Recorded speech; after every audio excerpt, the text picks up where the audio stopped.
and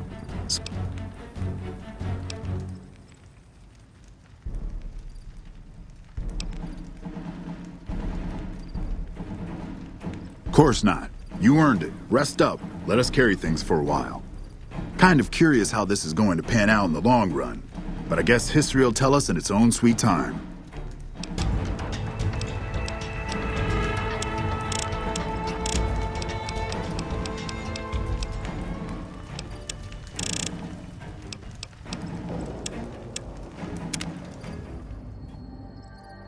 And so the courier who had cheated death in the cemetery outside Goodsprings cheated death once again, and the Mojave Wasteland was forever changed.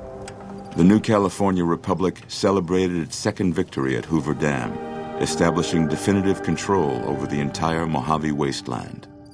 Soon after, they negotiated terms to annex the Strip, Freeside, and many surrounding communities. The Mojave Wasteland, at long last, had entirely fallen under the NCR's banner. The courier, fair and even-handed in his dealings throughout the wasteland, was honored by the NCR for his support of the military at Hoover Dam.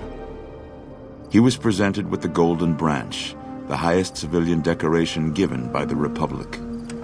Tabitha and Rhonda went east, through Caesar's Land. Occasionally, tales of their exploits found their way back west, though few believed them. Eventually, the stories concerning the duo were collected and published, and proved to be quite popular with children. Still grappling with self-doubt over his usefulness in the face of old age, Raul was never able to find peace with himself. Eventually, he left the Mojave and assumed a new name, as he had done so many times before. With the help of the Gunrunners, the Boomers developed a healthy trading relationship with the NCR. Eventually, the Boomers began wandering out into the wasteland while still preventing outsiders from entering Nellis. The Brotherhood and the NCR in the Mojave Wasteland declared an official truce, despite continued hostilities between the two in the west. As per their agreement, the NCR handed over all suits of salvaged power armor, and in return, the Brotherhood helped patrol I-15 and Highway 95. Though weakened, the Fiends attacked McCarran during the Second Battle of Hoover Dam. NCR repulsed the attack with minimal losses and, in the following days, destroyed the remaining Fiend leaders, breaking their power forever. After the NCR's victory at the dam, the followers of the Apocalypse were pushed out of Old Mormon Fort during its occupation by NCR forces. NCR further encouraged them to leave Outer Vegas entirely, and the followers had no choice but to comply. Goodsprings saw more trade along I-15 after NCR gained control of the Mojave Wasteland, but with that came a heavy burden of the Republic's taxes. Some old-timers, unable to handle the cost, were forced to move on, grumbling all the while. During the Battle of Hoover Dam, the Great Khans quickly evacuated Red Rock Canyon and headed north and east into the plains of Wyoming.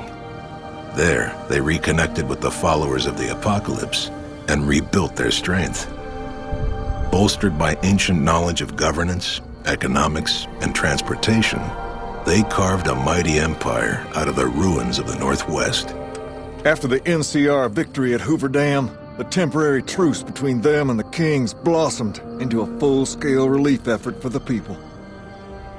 While the NCR made repeated entreaties that Freeside join the Republic, the Kings steadfastly maintained their independence. Though Novac was a low-priority target for the Legion, many of Novac's citizens died in its defense. In the weeks that followed, several Bright followers returned to Novac to help restore its defenses, allowing it to remain independent of NCR. Armed with a wide array of improvised explosives and stolen weapons, the Vault 19 Powder Gang tormented the Mojave Wasteland for years. Citizens of the NCR were favorite targets, and they always suffered the worst fates. And so the courier's road came to an end, for now.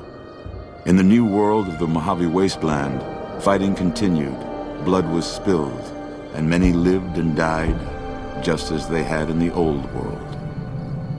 Because war never changes.